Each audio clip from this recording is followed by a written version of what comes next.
Getting a debit card is an exciting step towards independence for any teen. But it's also an opportunity for your teen to learn how to use a card responsibly. In this video, we'll be focusing specifically on talking to your teen about debit cards that are linked to checking accounts, how they work, and some of the risks that can go along with using them.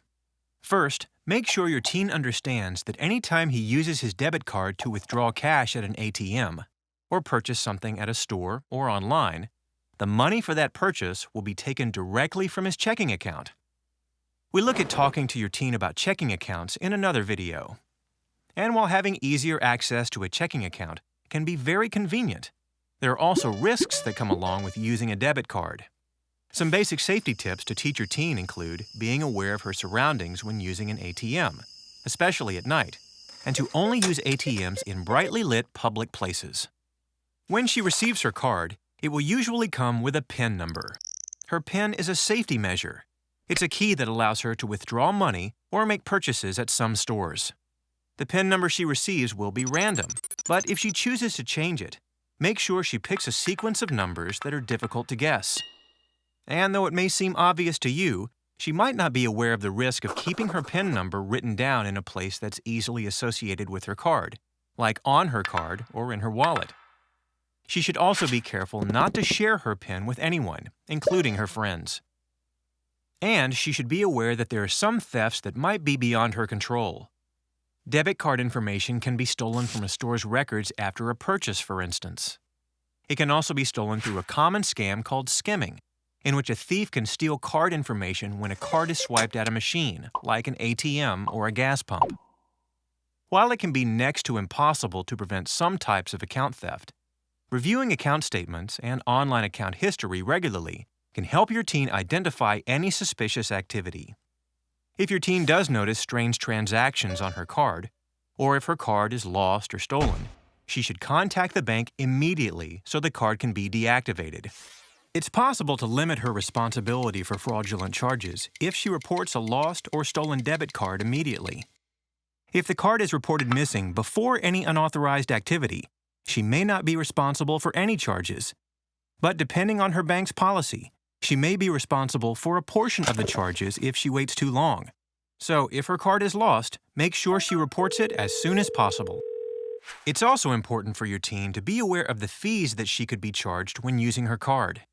For instance, although she can withdraw money from almost any ATM with her card, this might not be the smartest idea. She might think that the fee she accepts on the screen when withdrawing money from another bank's ATM or from a privately owned ATM at, say, a store or gas station is the only fee she will be charged.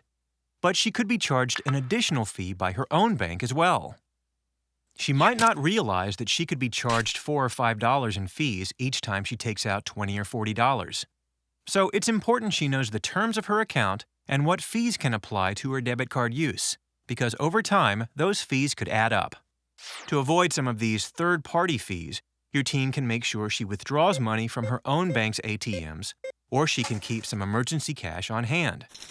Many banks also have smartphone apps that can help your teen locate nearby ATMs.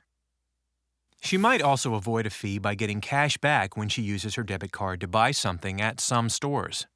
Another thing that teens might not realize as they're learning to use a debit card is that certain bank transactions can take a few days to finalize.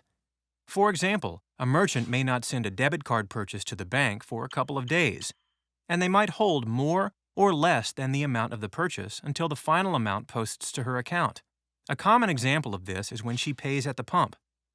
If your teen puts $20 worth of gas on her debit card, the next time she logs into her account online, she might see a pending transaction for as little as $1 or as much as $125, though this much isn't necessarily the norm.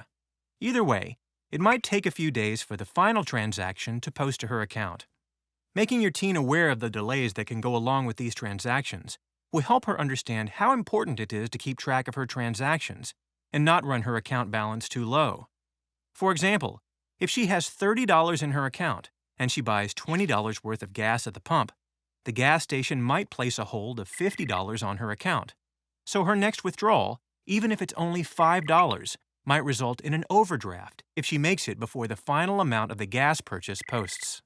Now, the rules around overdrafts can vary based on the terms of your teen's account, but they're important for him to understand. Explain to your teen that overdrafts can occur when he withdraws more money from his account than he has available. Depending on how the account is set up, his transaction might be declined or he might be charged a fee. To help avoid overdrafts or having her card declined at an important moment, encourage your teen to regularly check her online transaction history and the balance on her account to make sure her balance includes all of her outstanding transactions.